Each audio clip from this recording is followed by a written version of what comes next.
Welcome back नाज़रीन। Break से पहले बात हो रही थी आज़ाद कश्मीर की सूरत हाल पे और जो वहाँ पे कंडीशन है वो तमाम चीज़ों पे आगाह किया मोहम्मद ज़फ़ीर ने हमें, और क्या वहाँ पे ग्राउंड रियलिटी है। क्योंकि कहा जा रहा था कि मुस्लिम लीग नून वहाँ पे काफ़ी स्ट्रॉन्ग अपना पॉइंट रखती है और काफ़ी अच्छे जलसे कर रही है, जिसके बाद हो सकता है वो जीते, मगर जो वहाँ की कंडीशन अभी डिस्क्राइब हुई वो कुछ यही बता रही है कि पीटीआई वहाँ पे शायद हो सकता है मैदान मारती हुई दिखाई दे। और जिस तरह से खान साहब के 6 बड़े जलसे अभी शेड्यूल हैं, उसके बाद ही पीटीआई की पोजीशन का वाज़े तौर पर इल्म हो सकेगा आखिरकार कि पीटीआई ने वहां पर अपना क्या कारनामा अंजाम दिया है। और पीपल्स पार्टी जो कि कर रही थी अच्छे जलसे, no doubt Peoples Party Bilawal Bhutto की क़यादत में अच्छे जलसे कर रही थी, मगर अब कुछ थोड़ा सा ठंडा होता हुआ उनका सियासी सफर वहां पे दिखाई दे रहा है। इस पर मजीद बात करेंगे। हमारे साथ टेलीफोन पे मौजूद हैं सीनियर तज्जियाकार हैं आगा मसूद साहब हैं। आगा साहब, बहुत शुक्रिया प्रोग्राम के लिए आपने वक्त निकाला। क्या कहेंगे सबसे पहले आज़ाद कश्मीर की जो इस वक्त मौजूदा पोजीशन चल रही है तीनों पार्टीज़ को लेके, जो बड़ी पार्टीज़ हैं, क्या वाकई लग रहा है आपको कि कोई एक मैदान मारेगा और यकीनी तौर पे जिस तरह से खान साहब के अभी 6 बड़े जलसे शेड्यूल हैं वो उसमें कुछ ना कुछ लोगों पे अपना जो सहर है वो तारी करते हुए दिखाई देंगे?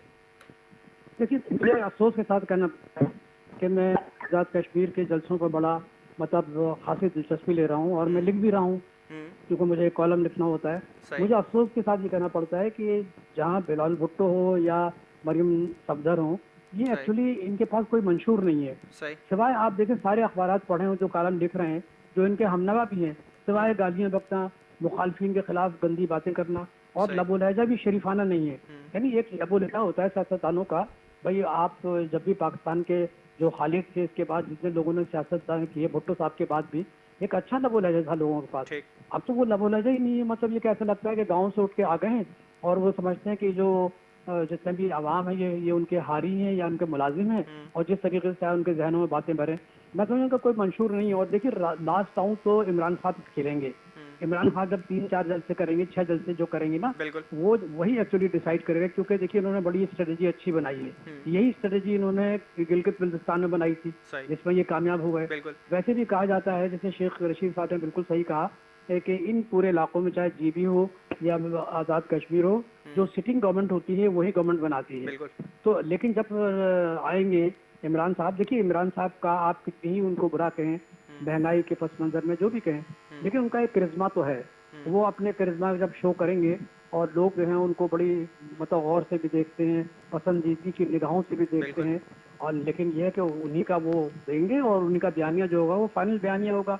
लेकिन गाली देने से, बगैर मंशूर के बात कर देने से, यार ये क्या समझ लिया इन्होंने पाकिस्तान को। ये बिलावल अच्छा फिर अपनी कंपेन छोड़ के वहाँ अमेरिका चला गया। बिल्कुल। अच्छा, इससे पूछोगे क्या हम अमेरिका किसी को इख्तियार दिलाता है? हमने भी तो अमेरिका कई बार जाते रहते हैं। हमने भी अमेरिका के बड़े बड़े लोगों से मुलाकात की है, सेनेटर से मुलाकात की है। ऐसा वहाँ नहीं होता। ये इंसान पहले अपने घर अच्छा, में ये अपने आप को यही मकबूल सवाल बनाए। यही सवाल हमने पीपल्स पार्टी के कुछ रहनुमाओं से, कुछ वजीरों से भी किया था कि ऐसा इम्पोर्टेंट मौका आज़ाद कश्मीर का, और जहाँ पे बिलावल भुट्टो साहब जलसे में काफ़ी अच्छे तरीके से हैंडल कर रहे थे चीज़ें वहाँ पे, लेकिन अचानक से उनका अमेरिका जाना और फिर ये बात सामने आना कि जिस तरह शेख रशीद साहब ने कहा कि हुकूमत हम ही बनाएंगे और जिसकी फेडरल में हुकूमत और वही चीज़ें वही बनाएगा अगली हुकूमत भी, तो उसके बाद ऐसा लगता है कि शायद पीपल्स पार्टी अपनी जो हार है वो मान चुकी है। आपको क्या लगता है? देखिए, मैं तो आपके इस बात से बिल्कुल इत्तेफाक करता हूँ। एक्चुअली इनकी जो दिलचस्पी थी ना, देखिए ये लोग जलसा इसलिए करते हैं कि इनके पास पैसे हैं। सही। ये अपनी शक्लें दिखा के, है ना, और चले जाते हैं, क्योंकि इनको मेहनत तो करनी नहीं पड़ती। मेहनत कभी इन्होंने कभी की नहीं। तो ये और ना पे इनके पास कोई एक सियासी शऊर है कि भाई हम किस तरीके से इस मुल्क को या आज़ाद कश्मीर में बात करें ताकि उसका इम्पैक्ट जो है मकबूजा कश्मीर में पड़े। सही। वहाँ के लोग जिस तरीके से अजियत गुजार रहे हैं, वहाँ पर जिस तरीके से हिंदुस्तान की जो फौज है वो उनको मार रही है, वहाँ का जो जो आरएसएस के लोग गुंडे पहुंच चुके हैं, सही। वहाँ पर बाकायदा उनकी पूरी प्लानिंग है कि डेमोग्राफिक चेंज कर लें, आबादी का तनासुब कम कर लें। यार ये चीज़ें जो है बड़ी हौलतनाक है।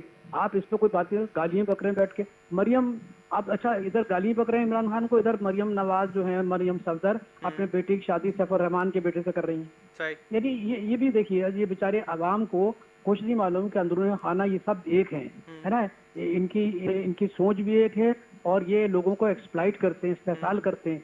ये कोई बुनियादी तौर पर आवाम दोस्त लोग नहीं है। अच्छा आगा साहब, ये भी सूरत हाल वहाँ पर है कि आज़ाद कश्मीर के अंदर इस वक्त जो सियासत चल रही है वो अब शायद कहीं ना कहीं मजाक बना दिया गया है उस सियासत को, उस सीट के लिए जो शायद अब सिर्फ सीट हासिल करना रह गया, अवामी मसाइल हासिल करना नहीं रह गया। तो आप क्या समझते हैं कि सिर्फ आज़ाद कश्मीर में एक सीट हासिल करके कोई भी पार्टी हो, भले वो पीटीआई हो, नून लीग हो, पीपल्स पार्टी हो, वो अवामी मसाइल हल करते हुए दिखाई देंगे, आपको लगता है?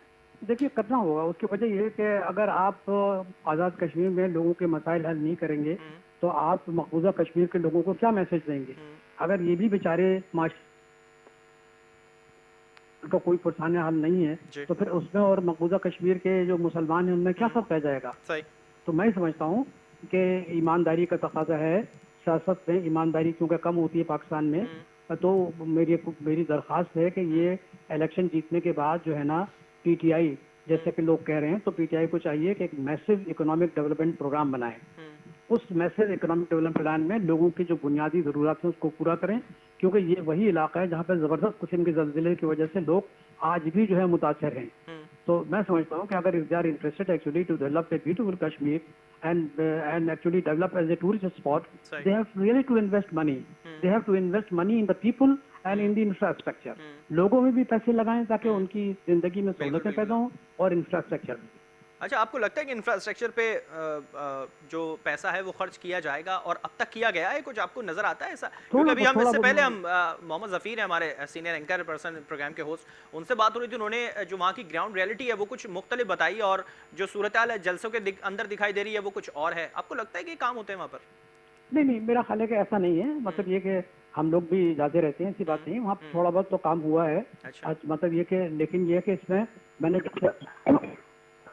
हुँ, में डेवलपमेंट पुश की जी, ज़रूरत है ना? और सही। पुश करेंगे तो आपको मकबूजा कश्मीर में लोगों में ये हुँ, होगा कि भाई they are sincere people, hmm, they want to develop not hmm. Only the infrastructure but the life of the people. अच्छा, इट मकबूज़ा विल कश्मीर की आपने बात छेड़ी, एक एक पॉइंट और नज़र आया हमें इन जलसों के अंदर। आज़ाद कश्मीर इंतखाबात और जो बातें हैं वो मसला कश्मीर के ऊपर रख के की जा रही हैं, शायद वो मसला कश्मीर को कंधा बना के इस्तेमाल किया जा रहा है। तो आपको लगता है कि आज़ाद कश्मीर के अंदर मसला कश्मीर इस तरह से डिस्कस करना, जो इंटरनेशनल लेवल पे खान साहब उठा चुके हैं, इसको सियासत के अंदर इस तरह से लाना सही था? ये तो मेरा ख्याल है कि बिल्कुल सही है, वो बिल्कुल हुँ, होना चाहिए। देखिए, हुँ, जुल्म जहाँ भी हो उसको मतलब खोलना चाहिए, उसमें बात हुँ, करनी चाहिए, हुँ, उसको बेनकाब करना चाहिए। हुँ, देखिए, बात असल ये है कि इस तरीके से आप देखिए, आज़ाद कश्मीर हो या मकबूजा कश्मीर, मुसलमान तो एक जगह एक ही है ना ये सही, लोग। सही, सही। इट्स ए डिस्प्यूटेड टेरिटरी, ठीक हुँ, है। अगर लॉर्ड क्लाइव की अगर तो मैं अब क्या बताऊँ, लेकिन मैं सिर्फ इतना कहना चाहता हूँ कि अगर पार्टीशन प्लान के तहत कश्मीर पाकिस्तान का हिस्सा होता, तो सही। ये जो बड़ा तरक्की याफ्ता मुल्क होता, हुँ, बड़ी तरह से याफ्ता सूबा होता। हुँ, लेकिन ये कि क्योंकि इसके साथ बेईमानी की गई, लॉर्ड माउंटबेटन ने बेईमानी की, नेहरू ने सही, बेईमानी की सही। और वहाँ के जो माफ कीजिए शेख अब्दुल्ला ने बेईमानी की, हुँ। तो उसकी वजह से ये मेरा ख्याल है डिस्कस करना जरूरी है।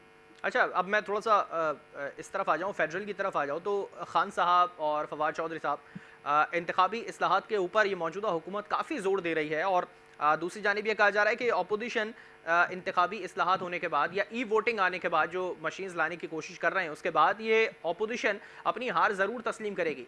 तो आपको लगता है कि हार तस्लीम कराना ज़्यादा ज़रूरी है, अपनी जीत मुसल्लत करना, बल्कि जीत का सामने आना चाहिए था? इस तरह से आपको कुछ लगता है इस पे?